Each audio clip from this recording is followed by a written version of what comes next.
Ever get curious about where investing giants like Warren Buffett see the market heading? Join us as we delve into a fascinating Q&A session with the Oracle of Omaha himself. Hear his insights on where to fish for opportunities in the next few years, his thoughts on bullish and bearish sectors, and the unique advantages Berkshire Hathaway brings to the table. Buckle up for a roller coaster ride of wisdom and wit, packed with actionable takeaways for any investor. Hi, Warren and Charlie. My name is Vicky Wei. I'm an MBA student from the Wharton School of Business. This is my first time to be in the annual meeting. I'm really excited about it. Thanks for having us here. Thanks for coming.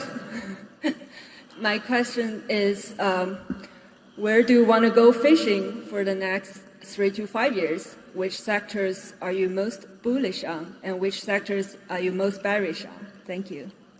Yeah, Charlie and I do not really discuss sectors much, nor do we let the macro environment or thoughts about it enter into our decision. We're really opportunistic, and we obviously are looking at all kinds of businesses all the time. I mean, it's a hobby with us almost, probably more with me than Charlie. But we're hoping we get a call, and we've got a bunch of filters, and I would say this is true of both of us. We probably know in the first 5 minutes or less whether something is likely to or has a reasonable chance of happening. And it's just going to go through there, and it's going to, the first question is can we really ever know enough about this to come to a decision? You know, and that knocks out a whole bunch of things, and there's a few, and then if it makes it through there, there's a pretty good reasonable chance we may do something. But it's not sector specific. We do love the companies, obviously, with the moats around the product, where consumer behavior can be perhaps predicted further out. But I would say it's getting harder for us anyway, to anticipate consumer behavior than we might have thought 20 or 30 years ago. I think that's just a tougher game now. But we'll measure it, and we'll look at it in terms of returns on present capital, returns on prospective capital. A lot of people give you some signals as to what kind of people they are, even in talking in the first 5 minutes, and whether you're likely to actually have a satisfactory arrangement with them over time. So a lot of things go on fast, but we know the kind of sectors we kind of like to, or the type of business we'd kind of like to end up in, but we don't really say we're going to go after companies in this field or that field or another field. Charlie, you want to? Yeah, some of our subsidiaries do little bolt-on acquisitions that make sense, and that's going on all the time, and of course we like it. But I would say the general field of buying whole companies, it's gotten very competitive. There's a huge industry of doing these leveraged buyouts. That's what I still call them. The people who do them think that's a kind of a bad marker, so they say they do private equity. You know, it's like making a janitor call himself the chief of engineering or something. But at any rate, the people who do the leveraged buyouts, they can finance practically anything in about a week or so through shadow banking, and they can pay very high prices and get very good terms and so on. So it's very, very hard to buy businesses, and we've done well because there's a certain small group of people that don't want to sell to private equity. And they love the business so much they don't want it just dressed up for resale. We had a guy some years ago came to see me, and he was 61 at the time, and he said, "Look, I've got a fine business. I got all the money I can possibly need, but," he said, there's only one thing that worries me when I drive to work." Actually, there's more than one guy that's told me that's used the same term. He said, "There's only one thing that bothers me when I go to work. You know, if something happens to me today, my wife's left. You know, I've seen these cases where executives in the company try to buy them out cheap, or they sell to a competitor, and all the people. He says, I don't want to leave her with a business. I want to decide where it goes, but I want to keep running it, and I love it. And he said, I thought about selling it to a competitor, but if I sell it to a competitor, their CFO is going to become the CFO of the new company, and they're, on down the line. And all these people who help me build the business, a lot of them are going to get dumped, and I'll walk away with a ton of money, and some of them will lose their job. He said, I don't want to do that. And he says, I can sell it to a leveraged buyout firm who would prefer to call themselves private equity, but they're going to leverage it to the hilt, and they're going to resell it, and they're going to dress it up some, but in the end, it's not going to be in the same place. I don't know where it's going to go. He said, I don't want to do that. So he said, it isn't because you're so special. He says, there just isn't anyone else. If you're ever proposing to a potential spouse, don't use that line. But that's what he told me, and I took it well, and we made a deal.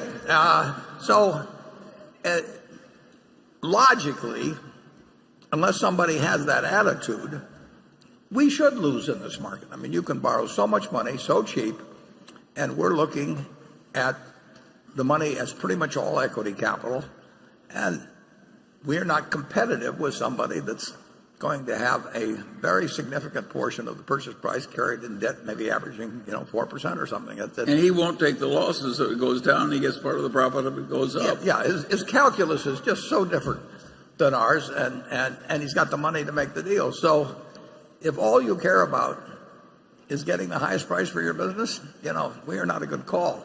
And we will get some calls in any event, and we can offer something that wouldn't call it unique, but it's unusual.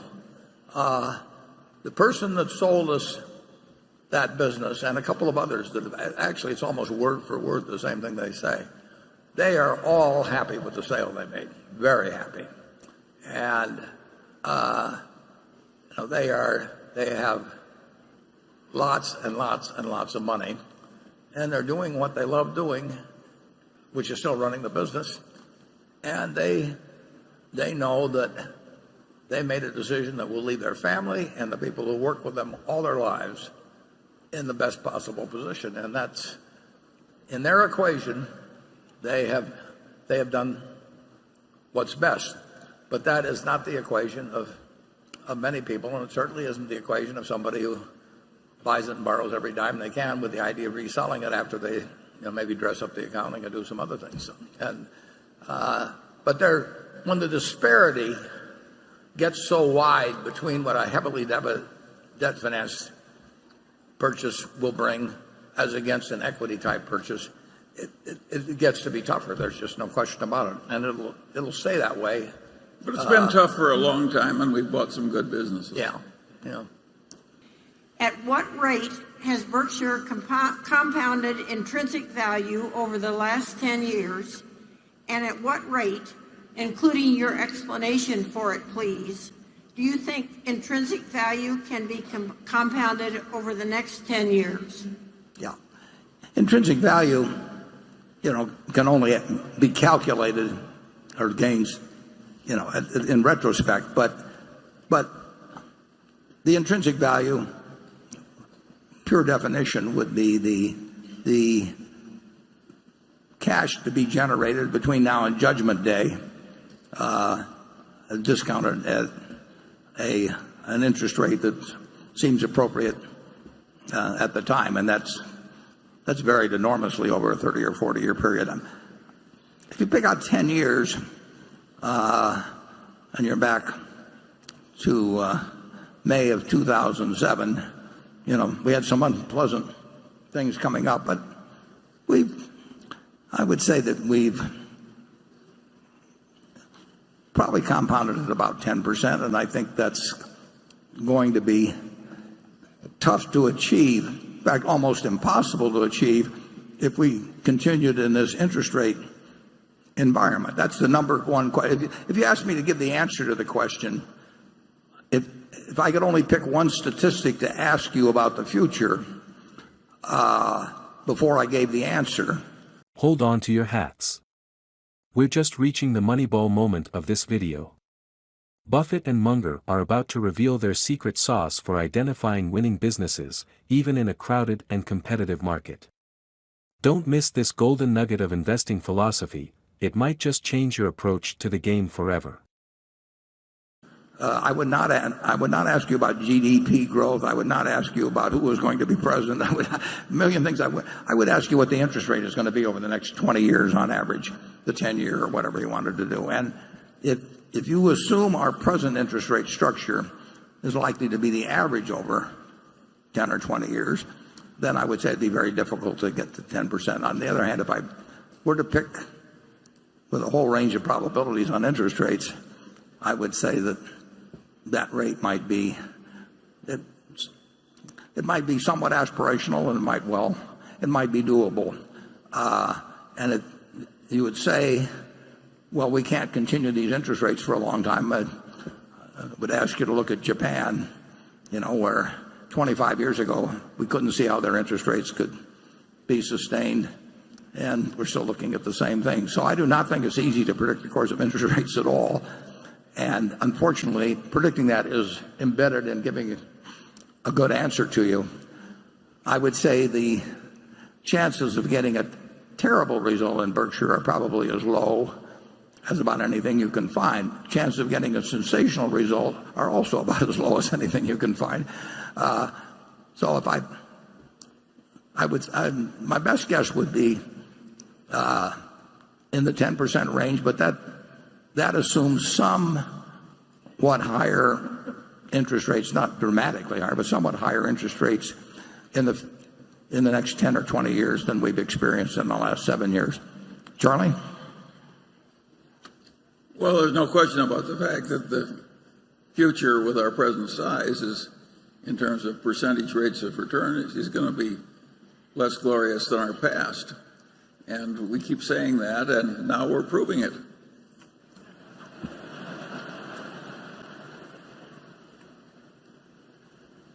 Do you want to end on that note, Charlie, or would you care to? Well, I do think Warren's right about one thing. I think we have a collection of businesses that, on average, has better investment values than, say, the S&P average. So I don't think you shareholders have a terrible problem. And I would say we probably, well, I'm certain we do have more of a shareholder orientation than the S&P 500 as a whole. I mean, this company has a culture where decisions are made as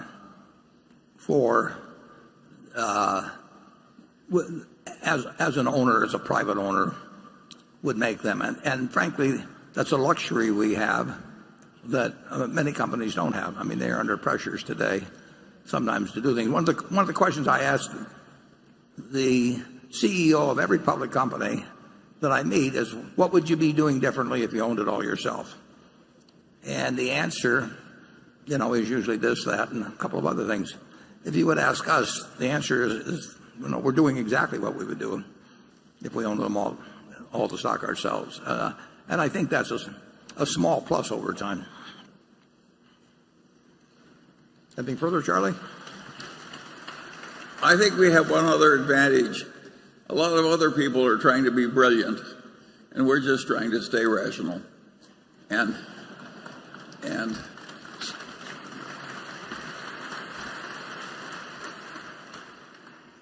it's a big advantage. Trying to be brilliant is dangerous, particularly when you're gambling. What is the value of Berkshire to the world?